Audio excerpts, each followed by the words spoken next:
Welcome back to the program, friend. This is the Voice of Resistance. I'm Randall Terry. Have you ever stopped to think?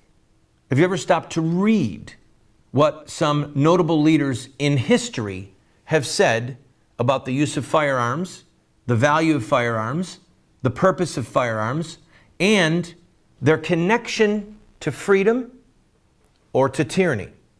For example, Gandhi, credited with the freedom, the liberation of India from England.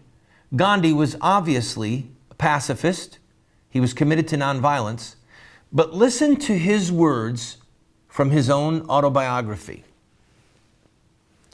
Among the many misdeeds of the British rule in India, history will look upon the act of depriving a whole nation of arms as the blackest. Note that he didn't talk about any number of oppressions and killings which the British committed against the Indians. He said that the blackest was depriving the Indians of arms. Now, let's hear from George Washington and Thomas Jefferson. George Washington said, "A free people ought not only to be armed and disciplined, but they should have sufficient arms and ammunition to maintain a status of independence from any who might attempt to abuse them, which would include their own government." Thomas Jefferson said, "No free man shall ever be debarred the use of arms. The strongest reason for the people to retain the right to keep and bear arms is, as a last resort, to protect themselves against tyranny in government." Now, some of you could say, justly so, well, who cares what Thomas Jefferson or George Washington or Gandhi said?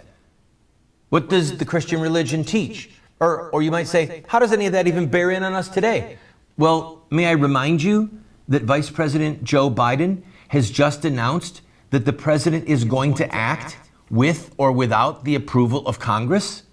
That he's going to use his perhaps unjust, tyrannical authority with executive orders to try and take away some of our Second Amendment rights?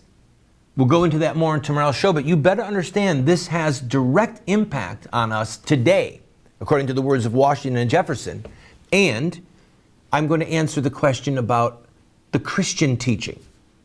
Now, there are a lot of people who would justly say, well, Jesus said turn the other cheek.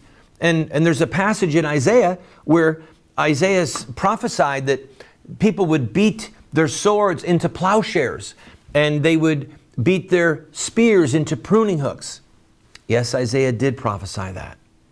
But that had to do with the end of time when Christ comes to judge the nations, when the Lord judges the nations, okay? That is not about right now. So what I'm going to do is read a few passages from the scriptures. There are so many, but I'll read a few that bear in directly on the discussion of our right to defend ourselves and the use of weaponry in the hands of private citizens, okay?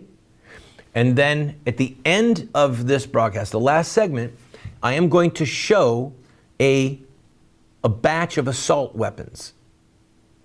And I'm letting you know ahead of time, I heartily suggest you do not have any small children in the room when I put these assault weapons on my desk for everyone to see.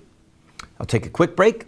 We'll come back with some scriptures, and shortly you'll be seeing the assault weapons. Don't go away.